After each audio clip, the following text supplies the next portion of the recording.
نحمد الله العظيم نصلي ونسلم على الرسول الكريم أما بعد فقد قال الله سبحانه وتعالى في كلامه القديم والفرقان الحميد أعوذ بالله من الشيطان الرجيم بسم الله الرحمن الرحيم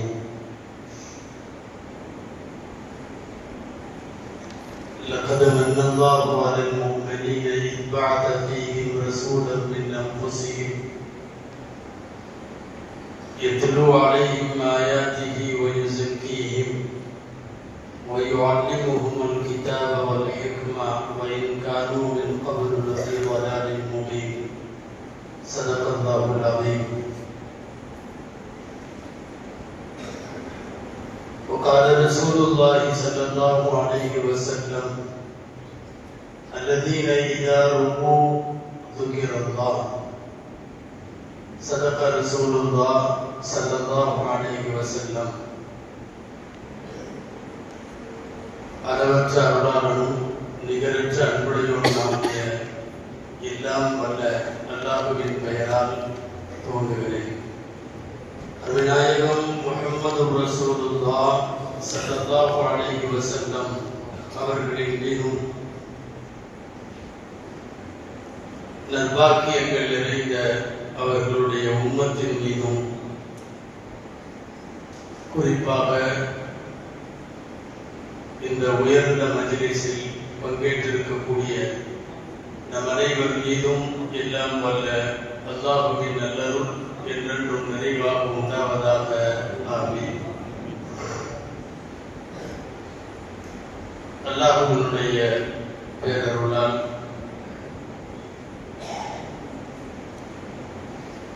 தமிழகத்தில் ஏராளமான உலமா பெருமக்களை தஸவ்வூஃப் என்கிற ஆன்மீக பாதையில் திசை திருப்பி தமிழக உலமாக்களின் முன்னோடியாக இருந்தவர்கள் சங்கைக்குரிய பாபா ஆரணி ஹஜ்ரத் குர்ரா நபரல்லாஹு மர்கதஹு வஸல்லல்லாஹு ஸராஹு வஜஅல ஜன்னத்தல் ஃபிர்தௌஸி மஸ்வாஹு. அல்லாஹ் அவர்களுக்கு ஜன்னத்துல் ஃபிர்தௌஸில் இடமளிப்பானாக. ஆமீன்.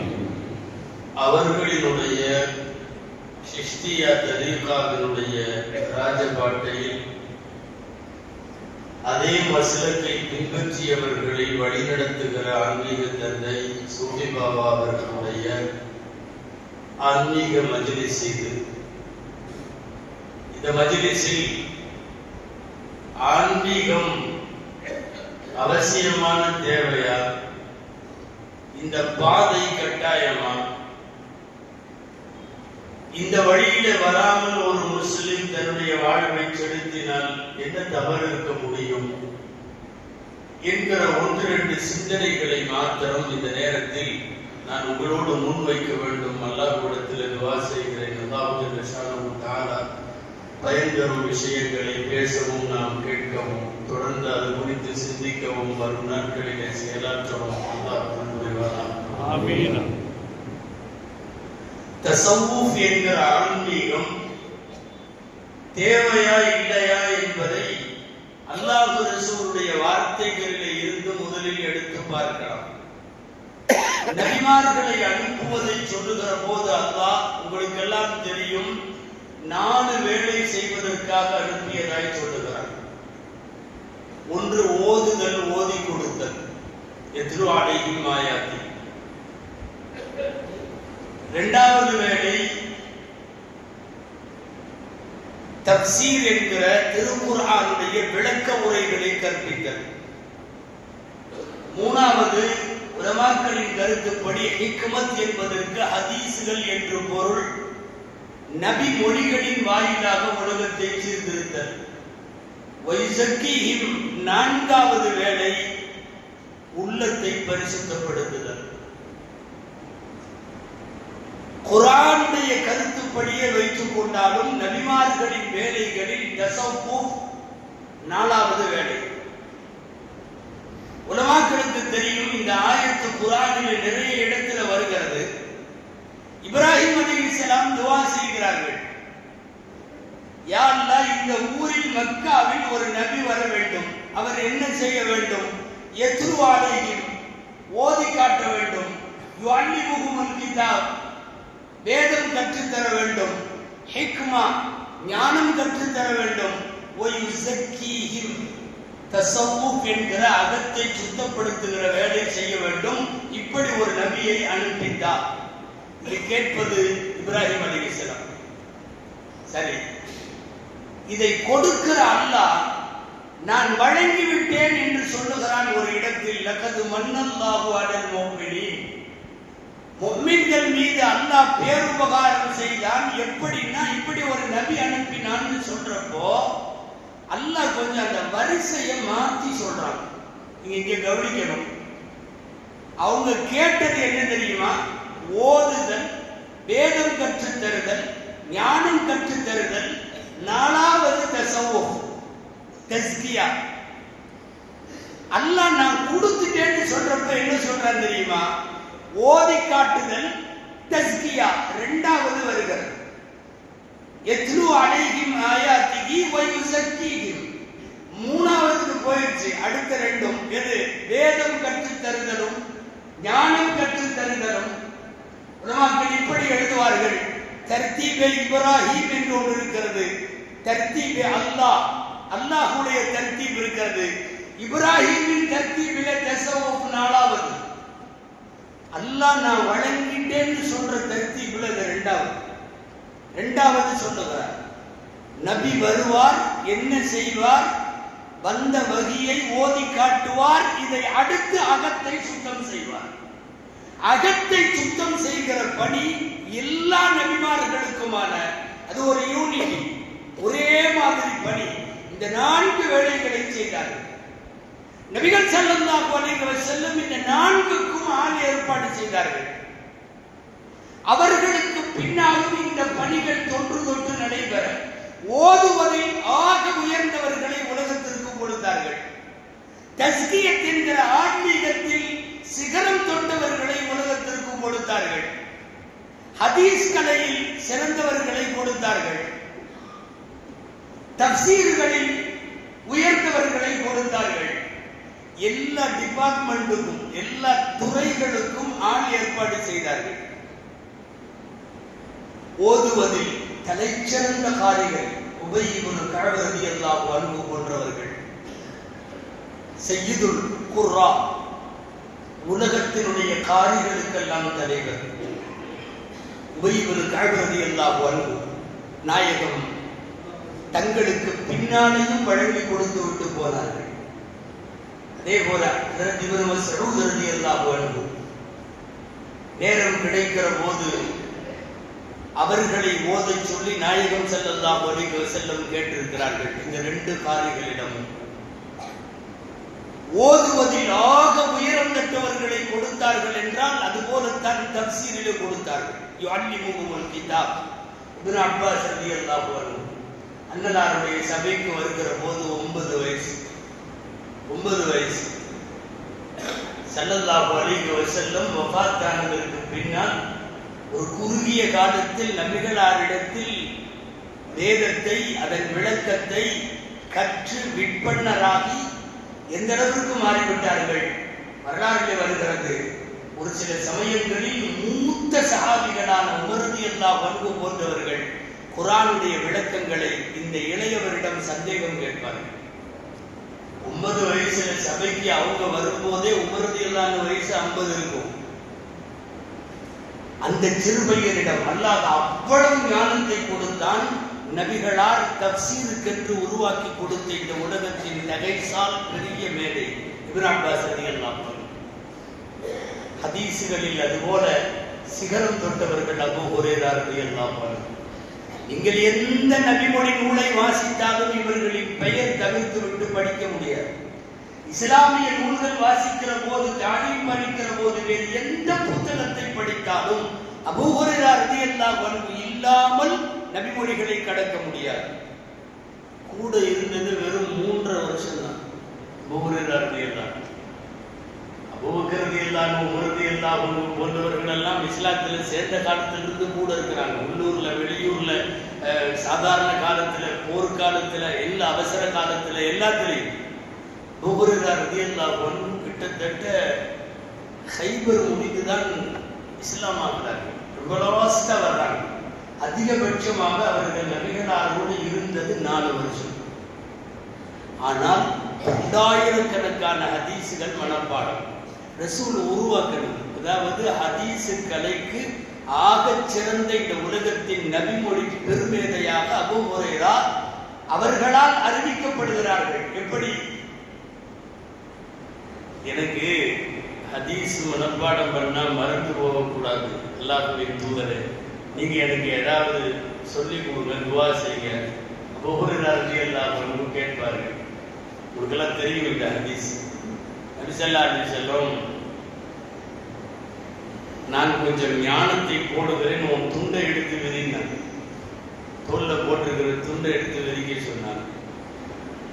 அவங்களும் ஸல்லல்லாஹு அலைஹி வஸல்லம் சொன்னவங்க டக்குன்னு துண்டை எடுத்து கீழே போட்டு விரிச்சு விட்டாங்க. அபூ ஹுரைரா ரலியல்லாஹு கந்தலான உடைதான் உடுத்திருப்பாங்க, பள்ளிவாசல்லையே இருப்பாங்க. அவங்க வெளியில அவங்கள பார்க்க முடியாது. தூக்கி எடுத்து விரிச்சு வச்சாங்க. ஸல்லல்லாஹு அலைஹி வஸல்லம் மானசீகமா, நான் சொல்றது புகாரி உள்ளிட்ட எல்லா நூல்லையும் இருக்கு, மானசீகமா 3 தடவை இப்படி அள்ளி போட்டாங்க. ஒண்ணுமே இல்லை. நம்ம ஊர்ல வெறும் கையில இது போடுறதுமாங்க, அந்த மாதிரி வெறும் கைதான். ஆனால் அது ஞான குவியல், அது இறைவனுடைய மாலுமாத்துகள், அது முழுக்க முழுக்க லதுனியாத்துகள். அப்படியே எடுத்து 3 தடவை இப்படி அள்ளி போட்டாங்க. அபூ ஹுரைரா ரலியல்லாஹு அன்ஹு அவங்க அதுக்கப்புறம் அந்த துண்டை சுருட்டுறாங்க. தபருக்கு நிறைய போட்டாச்சு, அவ்வளவுதான், பையை சுருட்ட வேண்டியதான். அவங்க என்ன பண்ணாங்க தெரியுமா? ரசூலுல்லாஹ் இப்படி அள்ளி போட்டது எல்லாத்துக்கும் தெரியுது, வெறும் கை தான். அப்ப வெறும் கை போட்டதுக்கு அப்புறம் இப்படி துண்டை எடுத்து அப்படி போட வேண்டியதானே. என்னமோ நடுவுல ஒரு அம்மிக்கல்ல வச்சிருக்கிற மாதிரி தூக்குறாங்க. அவங்க சிரமப்பட்டு இப்படி எடுத்து அப்படி மடிச்சு உள்ள அரிசியை ஃபுல்லா கொட்டிட்டா ஒரு துண்டுல நீங்க எந்த மாதிரி எடுப்பீங்க? அந்த மாதிரி இப்படி வடிச்சு எடுத்து இப்படியே நெஞ்சோட இப்படி சேர்த்து வச்சுட்டார். ஸல்லல்லாஹு அலைஹி வஸல்லம் கொடுத்த 3 கைப்படி. அபூ ஹுரைரா ரலியல்லாஹு அன்ஹு சொல்லுகிறார்கள், என் வாழ்க்கை ஃபமா நஸீது ஷையன் பஅது, அல்லாஹ்வின் மீது ஆணையாக ரசூலுல்லாஹ் இப்படி அள்ளி போட்டதுக்கு அப்புறம் எந்த ஹதீஸும் எதுவுமே எனக்கு மறந்து போகாது, எதுவும் மறந்து போகாது. ஹதீஸ் கலையில் நிகரற்ற உலகின் தலைச்சிறந்த ஒருவரை அடையாளப்படுத்துகிற போது அன்னலாரின் துஆ, அள்ளி கொடுக்கப்பட்ட ஞானம், அது வெறுங்கையல்ல, உலகத்தில் இருக்கிற எல்லா ஞானங்களையும் கொட்டி தந்த அப்படிப்பட்ட மனப்பாட சக்தி ஒரு ஹதீஸ் கூட. அபூ ஹுரைராவை பஸராவிலே, கூஃபாவிலே இங்கெல்லாம் சோதிக்கப்பட்டது ஹதீஸ்களில். அவருடைய மனப்பாடம் எப்படி என்று உலகத்தின் எந்த கும்பனானாலும் அபூ ஹுரைராவினுடைய மனப்பாட சக்தியை குறைத்து மதிப்பிட முடியாத அளவுக்கு அல்லாஹ் கொடுத்தார். அன்பானவர்களே, உபய் இப்னு கஅப் ரலியல்லாஹு அன்ஹு போன்ற காரிகளை தந்த ரசூல் ஸல்லல்லாஹு அலைஹி வஸல்லம், இப்னு அப்பாஸ் ரலியல்லாஹு அன்ஹு போன்ற தஃப்சீர் கலையிலே ஞானிகளை தந்த ஸல்லல்லாஹு அலைஹி வஸல்லம், அபூ ஹுரைரா ரலியல்லாஹு அன்ஹு போன்ற ஹதீஸிலே மிகப்பெரிய வாரிசை தந்த பெருமானார் ஸல்லல்லாஹு அலைஹி வஸல்லம் தஸவ்வுஃபுக்கு தந்தது ஹஜ்ரத் அலி ரலியல்லாஹு தஆலா. அலி ரலியல்லாஹு அன்ஹுவிடம் இருந்துதான் இந்த உலகத்திற்கு ஞான கதவுகள் திறக்கிறது என்று சொல்லலாம். உலகத்தில் எத்தனை சில்சிலாக்கள் இருக்கிறது, அது காதிரியாவோ, சிஷ்டியாவோ, நக்ஷபந்தியாவோ, என்னென்ன தரீகாக்கள் எல்லாம் கேள்விப்படுகிறீர்களோ அத்தனை தரீகாக்களும் சேர்ந்து அதன் தலைவாசலை போய் பிடிக்க வேண்டுமானால் அதற்கு அலி ரலியல்லாஹு அன்ஹு. அவங்கள்ட்ட அவ்வளவு ஞானம் இருந்துச்சா? எவ்வளவு ஞானம் இருந்துச்சு அலி ரலியல்லாஹு அன்ஹு? அவங்க சொன்ன ஒரு வார்த்தையே போதும். சூரத்துல் ஃபாத்திஹாவுக்கு மட்டும் அல்ஹம்துலில்லாஹி ரப்பில் ஆலமீன்ல தொடங்கி வலல்லாலின் வரைக்கும் உள்ள சூரத்துல் ஃபாத்திஹாவுக்கு மட்டும் நான் தஃப்சீர் விரிவுரை 70 ஒட்டகங்கள் சுமக்கிற அளவுக்கு என்னால எழுத முடியும். சொல்றது யார்? அலி ரலியல்லாஹு அன்ஹு. நம்மளால 40 பக்கம் எழுத முடியாது. 70 சூறாவுக்கு என்ன எழுத முடியும்? 40 மிகப்பெரிய மார்க் அறிஞர் அல்லாமா ராசி ரஹ்மத்துல்லாஹி ஒரு வால்யூம் எழுதியிருக்காங்க. ஒரு தொகுப்பு, ஒரு 10-20 பாகங்கள் தஃசீர்ல ஒரு பாகம் முழுக்க சூரத்துல் ஃபாத்திஹாவுக்கு எழுதியிருக்கிறாங்க அல்லாமா ராசி. என்ன முக்கிய முனகி நம்ம எழுதினாலும் கூட ஒரு 500 பக்கம் 1000 பக்கம் எழுத முடியுமா? 70 ஒட்டகம் சுமக்கிற அளவுக்கு தஃசீர் சூரத்துல் ஃபாத்திஹாவுக்கு தர முடியும்னு சொன்னாங்க இல்லையா? ஹஜ்ரத் அலி ரலியல்லாஹு தஆலா அன்ஹு ஆன்மீகத்தினுடைய தலைவாசலாய், இந்த உலகத்தில் தஸவ்வூஃபினுடைய ஹெட்குவார்ட்டர்ஸாய் அவர்கள் எப்படி இருந்தார்கள், ஆக்கப்பட்டார்கள் என்பதை சொல்லுகிற செய்தி இது. நான் சுருக்கமாய் சொல்ல வருவது, என் பெருமானார் ஸல்லல்லாஹு அலைஹி வஸல்லம் யுஸக்கீஹிம் என்கிற அகத்தை சுத்தம் செய்கிற ஆன்மீக வழிகாட்டுதலுக்கு அலி ரலியல்லாஹு அன்ஹுவை தந்தார்கள். இந்த உலகத்தில் தஸவ்வூஃப் அல்லாஹ்வால் சொல்லப்பட்டு நபிமார்களால் பணியாக கொடுக்கப்பட்டு அந்த நபிமார்கள் எடுத்து செய்த வேலைகளில் மிக முக்கியமான வேலை. 4வது வேலையாய் வர வேண்டுமா இப்ராஹிம் அலைஹிஸ்ஸலாம் கேட்க, இல்லை அது 2வது வேலையாக இருக்கட்டும் என்று அல்லாஹ் சொல்லுகிறார். உங்களுக்கு எல்லாம் தெரியும், ஹதீஸ்கள்ல துலபாக்களுக்கு நன்கு தெரியும். ஹதீஸ் ஜிப்ரீல் அலைஹிஸ்ஸலாம் இந்த மண்ணிற்கு மனித உருவத்திலே வந்து ரசூலுடைய சபையில கேள்வி பதில் கேட்கிற நபிமொழி. நிறைய கிதாபுகள்ல இது ஆரம்ப பக்கத்திலேயே இந்த ஹதீஸ் இருக்கும். எல்லா மாணவர்களும் அதை ஓதிருப்பாங்க. ஹதீஸ் ஜிப்ரீல் வந்து இந்த உலகத்திற்கு மார்க்கத்தை சொல்லிக் கொடுக்க வருகிறார்கள். வந்து கேள்வி கேட்டு பதில் சொல்லிட்டு போயிடுவாங்க. அவங்க போகும்போது ஸல்லல்லாஹு அலைஹி வஸல்லம் சொன்னாங்க, அதாக்கும் ஜிப்ரீல் யுஅல்லிமுக்கும் தீனக்கும். ஜிப்ரீல் வந்தார், உங்களுக்கு உங்கள் தீனை சொல்லிக் கொடுக்க கற்றுக் கொடுக்க வந்தார். வந்தவர் என்ன கேட்டார் தெரியுமா? அல்லாஹ்வின் தூதர்ட்ட, மல் ஈமான், ஈமான்னா என்ன? பதில் சொல்லியாச்சு. அப்புறம் 2வது கேள்வி மல் இஸ்லாம், இஸ்லாம்னா என்ன? பதில் சொல்லியாச்சு. 3வது கேள்வி மல் இஹ்சான், இதுதான் ஆன்மீகம்னா என்ன? ஆன்மீகம்னா என்ன? 3 கேள்வி கேட்டு முடிச்சு கியாமத்தினுடைய அடையாளத்தை எல்லாம் கேட்டுட்டு போறப்போ ரசூலுல்லாஹ் சொல்றாங்க, யுஅல்லிமுக்கும் தீனக்கும், உங்கள் மார்க்கத்தை உங்களுக்கு சொல்லிக் கொடுக்க வந்தார். அப்படின்னா என்ன தெரியுமா? ஈமான் மார்க்கம், இஸ்லாம் மார்க்கம், இஹ்சான் என்கிற ஆன்மீகம் மார்க்கம்.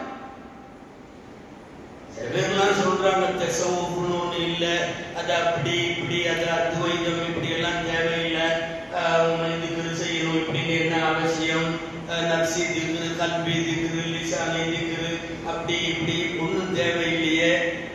ஜிப்ரீல் இந்த 3வது கேள்வியை கேட்காம இருந்திருந்தா தேவையில்லைதான். மார்க்கத்தை சொல்லி தர்றதுக்கு வர்றவங்க அந்த கேள்வியை ஏன் கேட்கணும்? மல் ஈமான்னு கேட்கிறாங்க. மல் ஈமான் பதில் சொல்றாங்க ஸல்லல்லாஹு அலைஹி வஸல்லம், அல்லாஹ்வை, மலக்குகளை, வானவர்களை, வேதங்களை, மறுமை நாளை, மரணத்திற்கு பின் எழுப்பப்படுவதை இதையெல்லாம் நம்புவதற்கு பெயர் ஈமான். பதில் சொல்லியாச்சு. அன்துமின பில்லாஹி வ மலாயிகத்திஹி வ குதுபிஹி வ ருசுலிஹி வல் யௌமில் ஆகிர். 2வது கேள்வி மல் இஸ்லாம், இஸ்லாம்னா என்ன? ஸல்லல்லாஹு அலைஹி வஸல்லம் தெளிவா, அன் துகீம ஸலாத்த வ துதி ஸகாத்த வ தஸூம ரமலான வ தஹஜ்ஜல் பைத, இதெல்லாம் சொல்லிட்டாங்க. தொழுகை, நோன்பு, ஜகாத், ஹஜ், இதெல்லாம் இஸ்லாம்ங்கிற கேள்விக்கு பதில் முடிஞ்சது. அதோட ஜிப்ரீல் அலைஹிஸ்ஸலாம் கிளம்பி இருந்தா நம்மளும் இந்த மாதிரி ஆன்மீகம், தஸவ்வூஃப், திக்ர், அது இது ஒண்ணுமே வேணாம்னு சொல்லியிருக்கலாம். ஆனா கேட்டாங்க மல் இஹ்சான், இஹ்சான்னா என்ன? இப்போ ஸல்லல்லாஹு அலைஹி வஸல்லம் அவங்க பதில் சொன்னாங்க. உங்களுக்கெல்லாம் தெரிஞ்ச பதில், நீ அல்லாஹ்வை பார்ப்பதை போல வணங்க வேண்டும், முடியலன்னா குறைந்தபட்சம் அவன் உன்னை பார்க்கிறான் என்று வணங்க வேண்டும்.